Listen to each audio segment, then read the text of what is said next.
오늘 우리에게 주신 하나님의 말씀 고린도전서 15장 35절에서 49절까지 함께 봉독하겠습니다.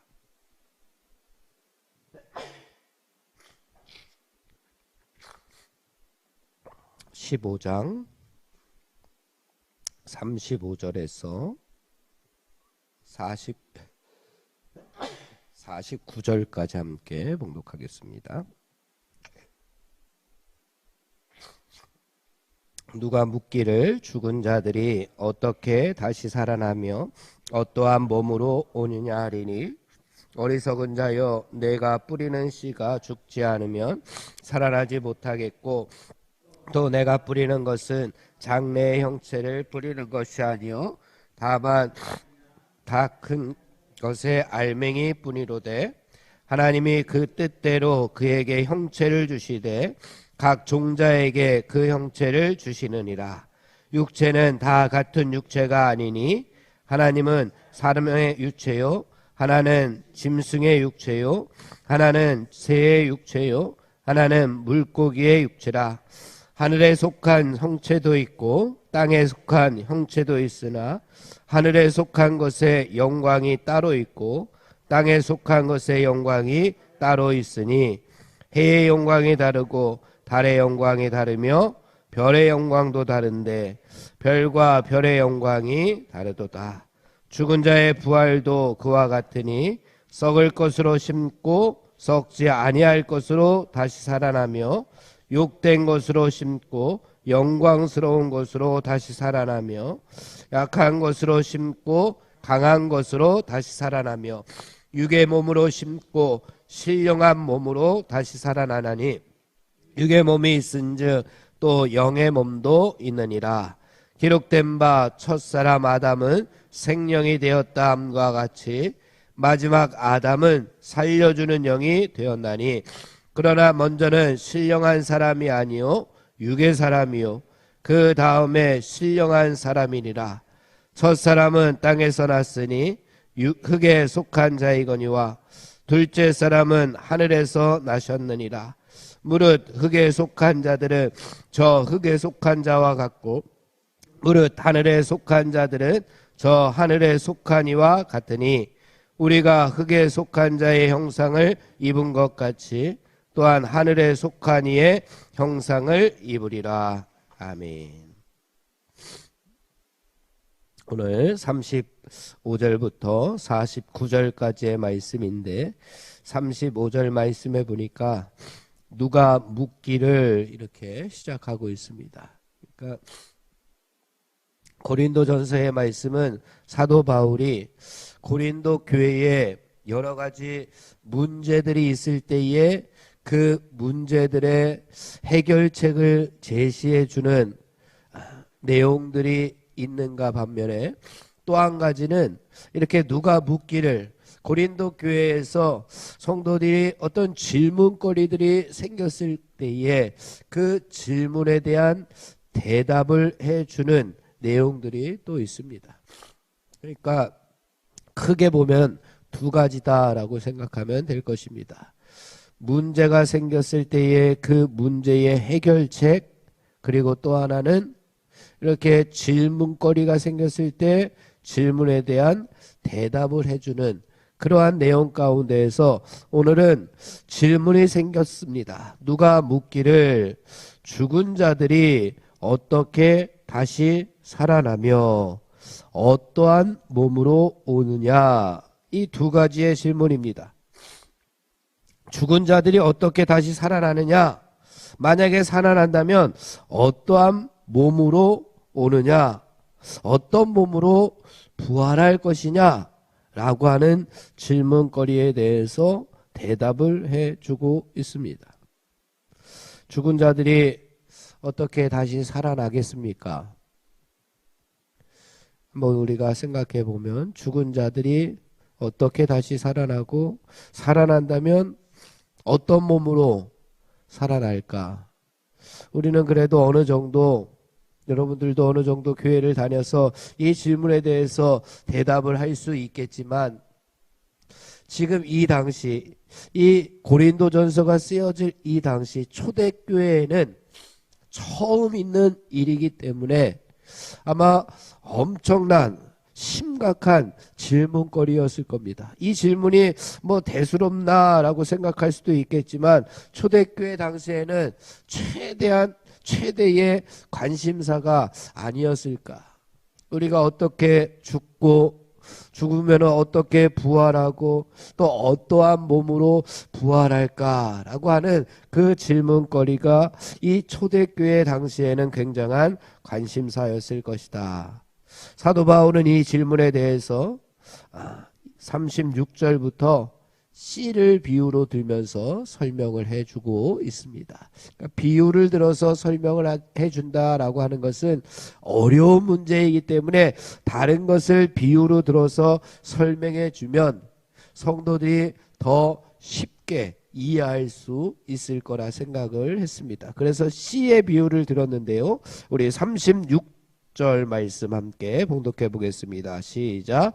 어리석은 자여, 내가 뿌리는 씨가 죽지 않으면 살아나지 못하겠다. 뿌리는 씨가 죽지 않으면 살아나지 못하지 않겠느냐. 씨앗이 열매를 맺기 위해서는 어떻게 해야 되느냐? 땅에 떨어져서 죽어야 됩니다.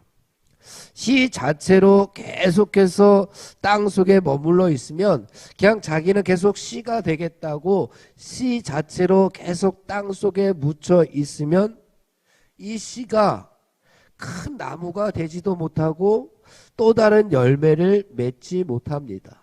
씨가 그대로 있으면 새로운 어떤 형체를 만들지 못합니다. 그러니 씨가 열매나 다른 형체가 되기 위해서는 어떻게 해야 되느냐? 먼저 죽어야 된다. 씨앗이 죽으면 거기에서 새로운 형체의 분명 식물이 만들어지게 됩니다. 마찬가지로 우리 육체도 죽으면 부활 이후의 모습은 새로운 형체, 예수님께서 우리에게 보여주신 신령한 몸을 가지게 될 겁니다. 37절 38절 말씀 함께 봉독해 보겠습니다. 또 내가 뿌리는 것은 장래의 형체를 뿌리는 것이 아니요 다만 밀이나 다른 것의 알맹이 뿐이로되 하나님이 그 뜻대로 그에게 형체를 주시되 각 종자에게 그 형체를 주시느니라.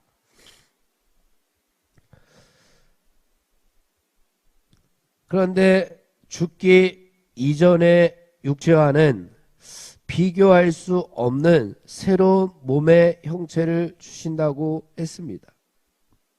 하나님이 그 뜻대로 그에게 형체를 주시되 하나님께서 형체를 주시긴 주시는데 각 종자에게 다 다른 형체를 주시고 있습니다. 그러면서 39절에서 육체는 다 같은 육체가 아니다라고 시작합니다. 육체는 다 같은 육체가 아니다. 무슨 말씀이냐?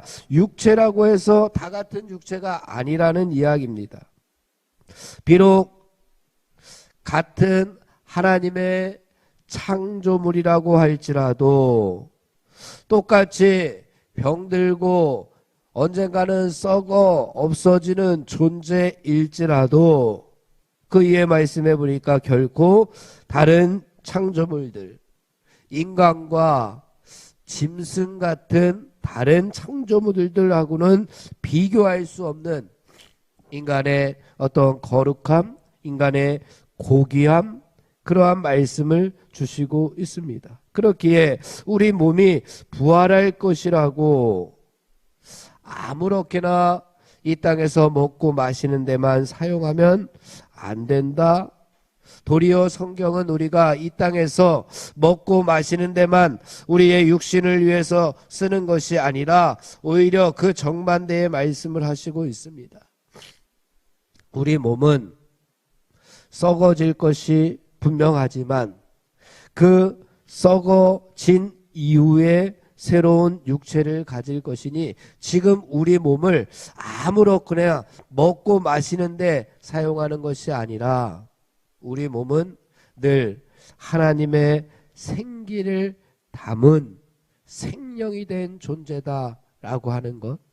그리고 또한 하나님의 성령이 거하시는 거룩한 성전이다.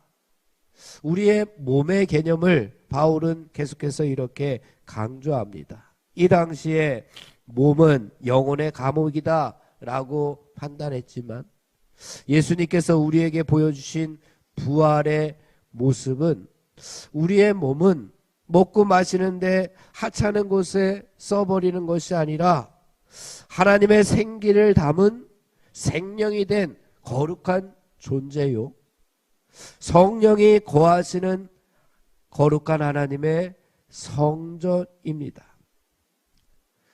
그러니 썩을 육체라고 해서 함부로 굴려서는 안 되는 거룩한 몸이 바로 우리 한 사람 한 사람이다 라고 하는 사실을 오늘 우리들에게 교훈해 주고 있습니다. 사랑하는 성도 여러분, 거룩한 부활체로 거듭날 우리 육신을 함부로 사용하거나 악한 일에 내어주지 말고 하나님의 생기를 담은 성령 충만한 삶을 오늘 하루도 살아가는 저와 여러분들 되기를 간절히 바랍니다. 두 번째 질문이 어떠한 몸으로 부활할까라고 하는 질문이었습니다. 우리 42절 말씀 함께 봉독해 보겠습니다. 42절 시작.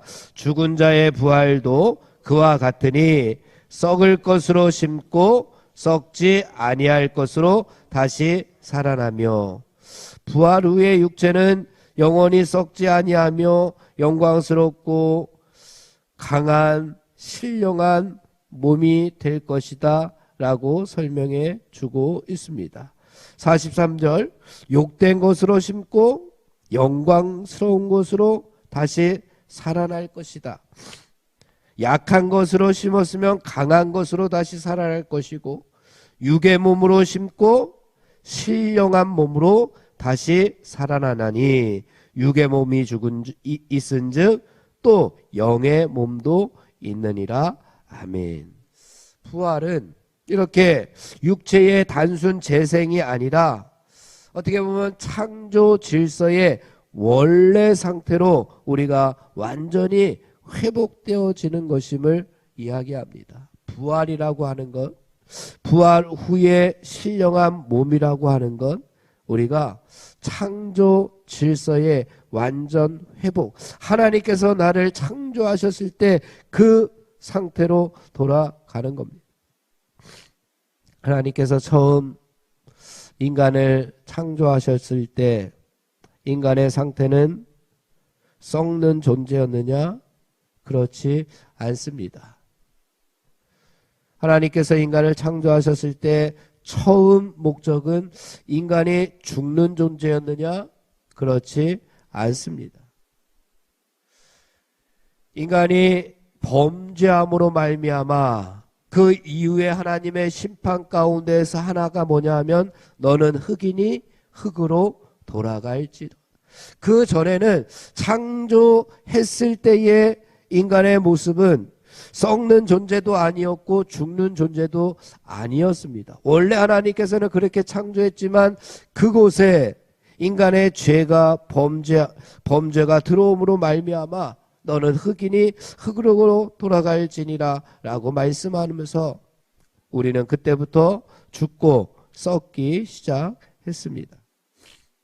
그러나 예수님께서 우리에게 신령한 몸으로 부활하심으로 말미암아서 부활 후의 모습은 하나님께서 우리를 창조하셨을 때 그 창조의 원래 목적 그때로 완전히 회복되어지는 것임을 바울이 우리에게 설명해 줍니다.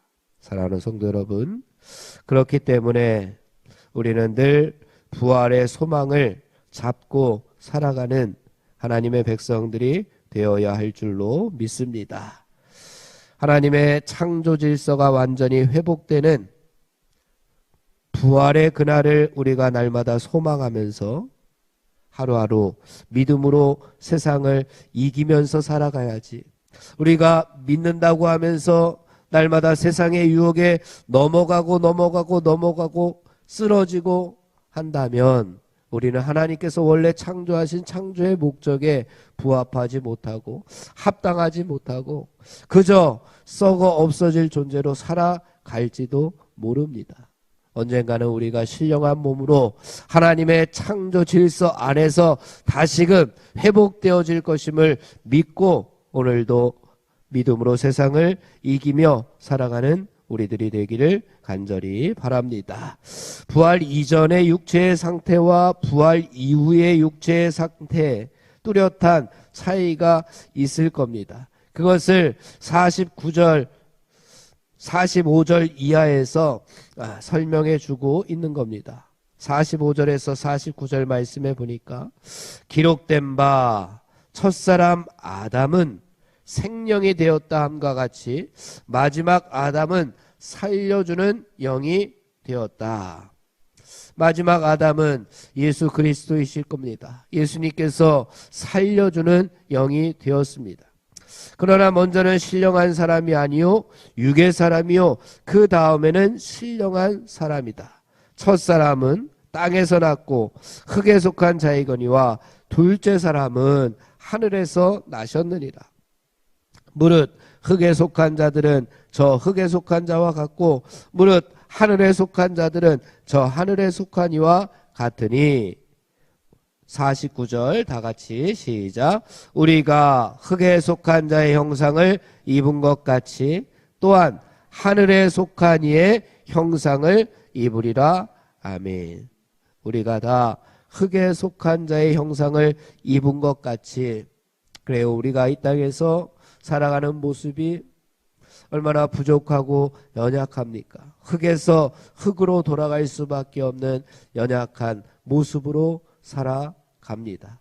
그러나 그 가운데에도 하늘에 속한 이의 형상을 입으리라 라고 말씀하고 있습니다. 이 땅에서 이 육신을 가지고 살아가는 우리들에게 하나님께서 하늘에 속한 신령한 형상, 하나님의 형상을 우리에게 심어 주셨다고 하는 것, 그것도 우리는 날마다 잊지 말아야 될 것입니다.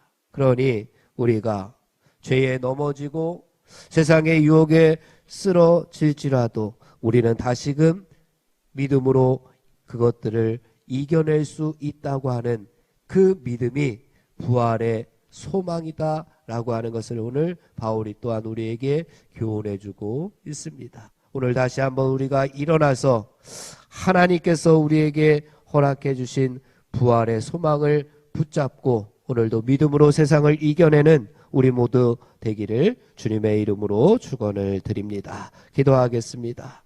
하나님 아버지, 저희들에게 부활의 소망을 허락하여 주심을 감사합니다.